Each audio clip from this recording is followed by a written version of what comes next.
Lorsque Dieu nous appelle à travailler dans son œuvre, il n'existe aucune limite de lieu ni d'âge. Magdalena vit dans la nation insulaire de Trinidad et Tobago. En sortant de l'école, elle s'arrête devant une pharmacie proche de l'école pour attendre que son père vienne la chercher. Un jour, Magdalena demanda à son père « Puis-je distribuer des brochures aux personnes qui passent devant la pharmacie ?» « C'est une idée magnifique, répondit son père. Il lui remit quelques brochures qu'elle se mit à distribuer aux passants. Magdalena offrit différentes brochures à un dentiste qui passait régulièrement devant la pharmacie. Un jour, elle demanda à son père la permission de parler de Jésus à ce dentiste. Son père lui accorda fièrement cette permission.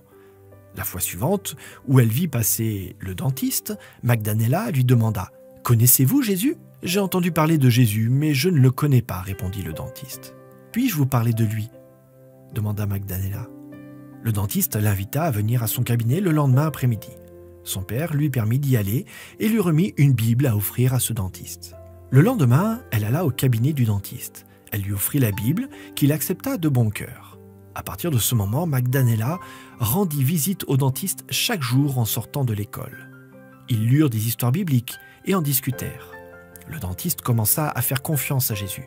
C'est pourquoi Magdalena l'invita à venir à l'église le sabbat suivant. Il sourit et accepta son invitation. Le sabbat suivant, Magdalena et sa famille prirent le dentiste avec eux pour aller à l'église. « Votre fille est merveilleuse, dit le dentiste aux parents de Magdalena. Je ne savais rien sur Jésus avant de la rencontrer, mais maintenant je connais Jésus. » Nous pouvons vivre l'exemple de Magdalena, soit en distribuant des brochures, soit en invitant des amis aux réunions de l'église, soit même en rendant notre dîme et nos offrandes de promesses.